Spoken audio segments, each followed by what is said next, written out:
Let's talk about one of the craziest things that any like staff would have to deal with and pull off. And it really, in my opinion, it showed like when we do these interviews, we talk about the grit of a fighter. Usually it's when they take a loss and how they react to it and kind of the pushback. In instances like yourself backstage, UFC 12, February 7th, 1997, the event was originally planned for New York, upstate New York, and it got switched to Alabama at weigh-ins.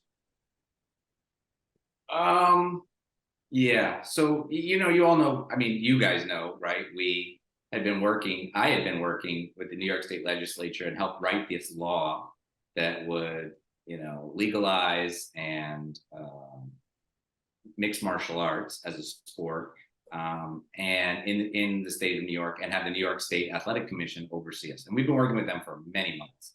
So we'd work with the Athletic Commission, and we had this plan. We'd go up to Niagara Falls, then we'd come back down to Nassau Coliseum. And at the time, one of our competitors, after we got this law passed, announced they were going to do an event from an undisclosed location in New York City. Mayor at the time was Rudy Giuliani. I think it took 60 days for the laws to go into effect. It was either 60 or 90 days. And they said the first day it goes into effect, they were going to run an event in New York City. Giuliani, from what I understand, goes nuts. Goes to the governor of New York at the time, Pataki. And then all this stuff that we had worked months and months at goes quickly south. They pass emergency law banning us, and we sue, we lose, we appeal, we lose. We keep thinking we're going to win. Of course we're going to win. We've been working for months and months on this, but the New York State Legislature is going to do what it's going to do. So a lot of times in those days we had backup venues because we were in court so much. So this venue, so we went so Dothan only became available like the week before. And I went down there with Al Connell, who was our TD on the show, technical director. And we scouted it, I want to say the weekend before. Like that was the first, I'd only heard of it, and there it was, and it was available, and we could put a hold on it. And so we went down and scouted it the week before. Then we went into the week in Niagara Falls, and I announced it at, I don't know, it was a press conference or a weigh-in. I announced it the morning, I think that would have been Thursday morning, I think I probably announced it. And, we were all rushing to like figure out if we could do it. But before that, we had changed our entire production team. So the original team that Bob Meyerowitz had was really from the music business and was entertainment based.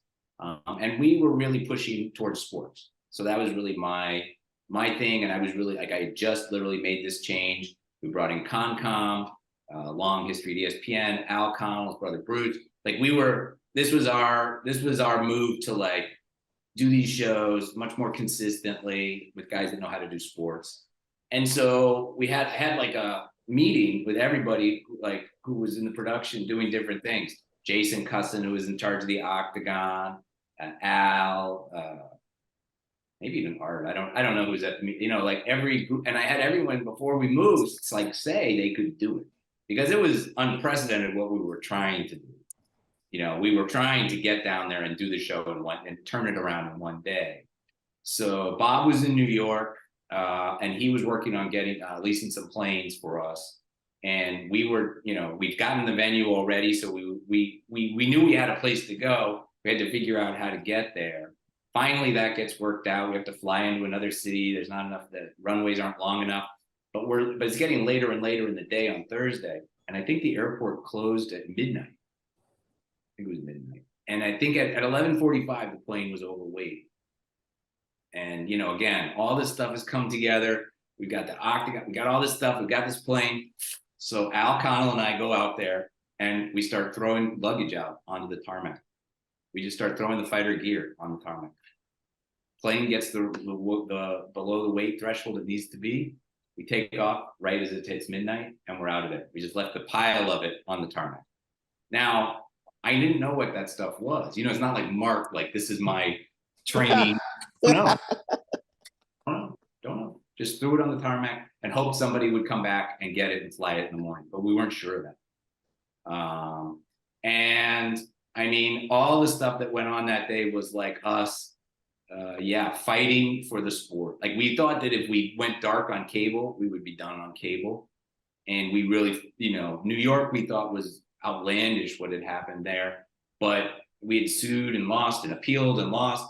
We'd done all we could there. So now it was like, could we put this on? And like I said, we just changed the crew over. So it really was like a very tough inflection point. I remember our former producer was there at the event and was saying, oh, this can never be done. You can never pull this off.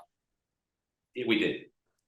And, I think, when I saw Dana talking about Fight Island recently, during the pandemic, I was like, I'm with fucking Dana. How do we do this? How can we make this happen? And I think that was really the spirit of the UFC. And a lot of times, especially when you're like, we're in New York and we're the company that's doing it, there's the fighters have their own thing and different groups are all running around. But this was the first time I really felt, this was the most coalesced group of people everyone realized this sucked. But I think they realized we were doing everything we could.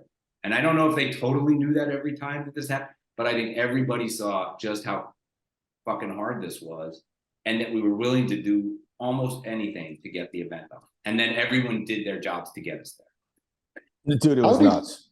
It's nuts. Go ahead, Joey. How did you get an audience on one day's notice? Did you go on morning radio and just give tickets away? Because that's impressive. We gave them away, and we used any means possible to let everybody know we were coming to town. And we didn't know like how many people would come. Eventually, it was a sellout. We gave the tickets away, so we can't really call it sellout. But it was filled, and the crowd you saw, they were into it. Sometimes, as when you go to these small towns, they don't have a lot of stuff going on, so they're like they're thrilled to be able to have it. And, but I think we used every means. I don't remember the specific tactics, but we were just blasting to try to get people in there and make sure we could do it. And the story, which was true, was, they were painting the steps of the octagon as the crowd started to enter.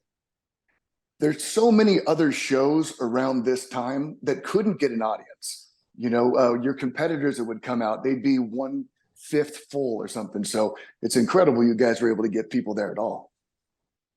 We had the big name. We were there first.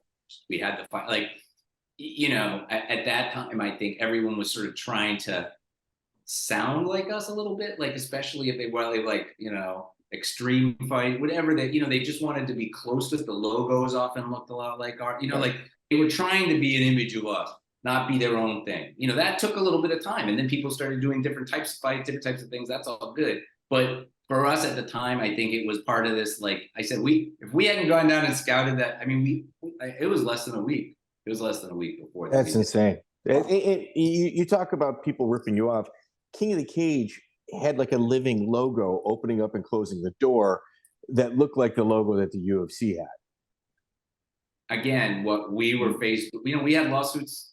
I don't know if I did an interview about this lawsuit we had in Australia back then. And we're dealing with this all over the world. That's the problem when you have a valuable intellectual property. It's that you have to defend it.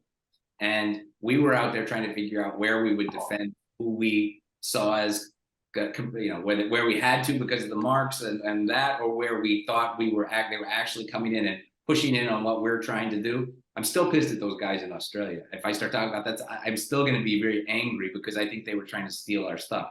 Not everybody was trying to steal. In my mind, there was always a difference. They were, though. They were. And it's an American guy that was living on Australia. Mario Sperry was there. Like, they had some legit talent. We cover that in our Elvis Sinosek interview, our first one. And he's living in Arizona right now. That guy, he came back to the United States. And it was just ridiculous. And again, we were struggling to survive. So this era was we were running on thin budgets. We were concerned about other events that were potentially dangerous. And we were concerned about folks that were using our trademarks. And we had to and I remember, I think that lawsuit cost $50,000. And, that was in Europe. We didn't have $50,000 to toss at a lawsuit. And, that comes back to what could we afford to pay the fighters, or what could we do? That money had to come from someplace.